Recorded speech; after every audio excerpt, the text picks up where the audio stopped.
পাথর প্রতিমা মানুষের আবেগ, পাথর প্রতিমা মানুষের ক্রীড়াপ্রেমী দর্শক যারা আছে তাদের আবেগকে মর্যাদা দিয়ে আমাদের প্রিয় বিধায়ক অভিভাবক পাথর প্রতিমাকে যিনি তিল তিল করে আজকে তিলোত্তমায় পরিণত করেছেন সম্মানীয় সমীর কুমার জানা মহাশয়, তিনি চেষ্টা করেন মানুষের হৃদয়কে জয় করার জন্য।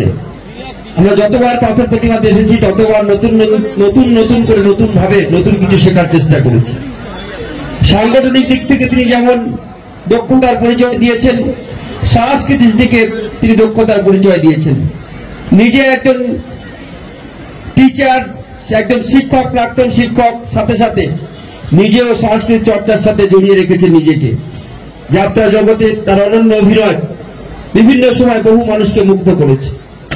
ক্রীড়াক্ষেত্রকে সাজানোর জন্য, ক্রীড়াক্ষেত্রকে মেলে ধরার জন্য তিনি প্রত্যেক বছর এরকম একটি অনুষ্ঠানে তিনি সকলকে সমবেত করে সকলকে সঙ্গে নিয়ে তিনি চেষ্টা করেন সকল আবাল বৃদ্ধ বনিতা থেকে শুরু করে যুবকদেরকে অনুপ্রেরণা যোগানোর জন্য। আমি তাকে আমাদের সকলের প্রিয় বিধায়ক সাহেবকে আন্তরিকভাবে ধন্যবাদ, কৃতজ্ঞতা জানাই এত সুন্দর একটি প্রোগ্রাম পাথর প্রতিমা মানুষের করার জন্য।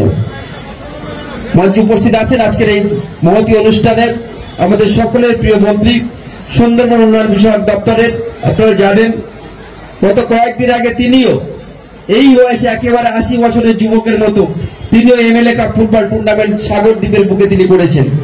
এই প্রথম সাগরদ্বীপের বুকে তিনি এমএলএ কাপ করলেন এবং সাগরদ্বীপের মানুষ অত্যন্ত ভাবে আনন্দিত। আমরা সেদিনকে গিয়েছিলাম, সবাই মানুষের আবেগ উদ্দীপনা চোখে পড়ার মতো ছিল।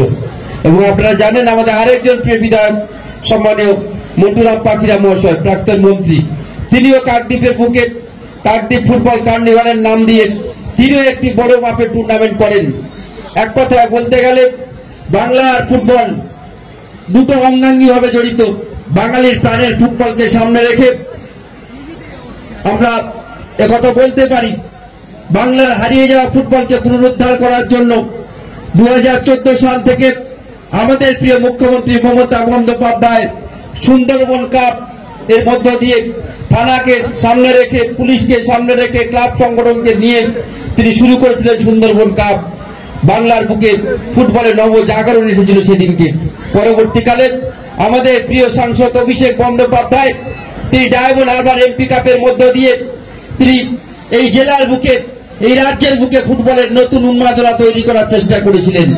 আর সেই রেস ধরে আমাদের এই লোকসভার অন্তর্গত 7টি বিধানসভায় প্রায় প্রত্যেকটি বিধায়ক তারা অন্নবদ্য অবদান রেখেছে ক্রীড়া ক্ষেত্রকে সামনে রেখে, ফুটবলকে সামনে রেখে। আমি আন্তরিকভাবে কৃতজ্ঞতা জানাই। আয়োজক মন্ডলের মধ্যে উপস্থিত রয়েছেন আমাদের এই পঞ্চায়েত সমিতির, পাথর প্রতিমা পঞ্চায়েত সমিতির সম্মানীয় সভাপতি মনুশ্রী মন্ডল সহ হিমাংশু শেখর রাউত। আপনারা জানেন একেবারে বয়স্ক মানুষ, তিনি শিক্ষা ক্রীড়া ক্ষেত্রে কর্মাধ্যক্ষ দায়িত্ব সামলাচ্ছেন পাথর প্রতিমা ব্লকের।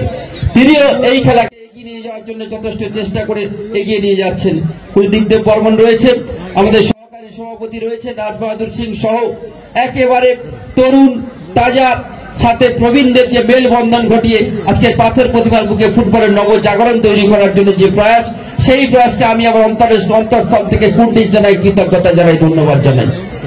দেখুন, আমরা জানি যে যারা তৃণমূল কংগ্রেস মামাটি মানুষের সৈনিক আছেন, আমাদের একদিকে মন্ত্রী থেকে শুরু করে যাদের এই বয়সে পর্যন্ত কোনো বয়সের ছাপ ফেলতে পারেনি, মানুষের প্রয়োজনে, মানুষের তাগিদে, মানুষকে ভালো রাখার জন্য তারা যখন যেখানে দরকার হয় ছুটে বেড়ান। আজকে এত রাত্রে তিনি সাগর থেকে এখানে বসে আছেন ফুটবলকে কেন্দ্র করে মানুষের আবেগকে মর্যাদা দেওয়ার জন্য। আমাদের প্রিয় বিধায়ক সমীর কুমার জানা তিনিও চেষ্টা করেছেন মানুষের আবেগকে মর্যাদা দেওয়ার জন্য।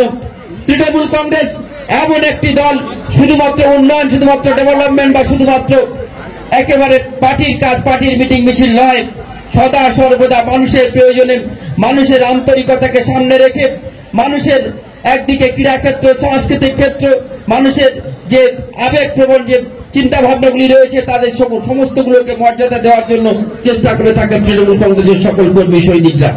আজকের সেই রকম একটি তৃণমূল কংগ্রেস যেমন খেলায় থাকে, মেলায় থাকে, রক্তদান শিবির থেকে শুরু করে বিভিন্ন একেবারে সামাজিক কাজকর্ম যেগুলি আছে প্রত্যেকটাতে আমাদের তৃণমূল কংগ্রেস কর্মীদের পাওয়া যায়। আজকে সেই রকম একটি অনুষ্ঠানের মধ্য দিয়ে আপনাদের সকলকে একত্রিত করে, পাথর প্রতিমা মা ভাই বোন সকলকে একত্রিত করে এরকম একটি অনুষ্ঠান, সেই অনুষ্ঠানে সর্বাঙ্গীন সাফল্য কামনা করি। আমরা জানি যে পাথর প্রতিমার মানুষ ক্রীড়াকে ভালোবাসে, খেলাকে ভালোবাসে, সংস্কৃতিকে ভালোবাসে, নতুন করে বলার অপেক্ষা রাখে না। আপনারা সবাই ক্রীড়া ক্ষেত্রকে এগিয়ে নিয়ে যান। নিশ্চিতভাবে সুদীপ্ত ভাই যেটা বললো স্টেডিয়ামের প্রয়োজন আছে, আমরাও সবাই জানি। প্রিয় মুখ্যমন্ত্রী মমতা বন্দ্যোপাধ্যায়ের কাছে ইতিমধ্যে প্রস্তাব করেছেন আমাদের প্রিয় বিধায়ক। আমিও অনুরোধ করব যেভাবে যেটা সম্ভব আমাদের প্রিয় বিধায়কের সাহেবের অভিভাবকদের নিশ্চিতভাবে আমাদের সকলের সেই চেষ্টা থাকবে। আপনাদের সকলকে সঙ্গে নিয়ে সবাই আশীর্বাদ করবেন, ভালো থাকবেন। আগামী দিন পাথর প্রতিমা এই দক্ষিণ 24 পরগনার বুকে নতুন করে ক্রীড়া ক্ষেত্রে জাগরণ তৈরি করবে, সেই আশা রেখে সকলকে আরো একবার ধন্যবাদ জানিয়ে আমি আমার কথা শেষ করলাম। সবাই ভালো থাকবেন, ধন্যবাদ, নমস্কার। অসংখ্য ধন্যবাদ।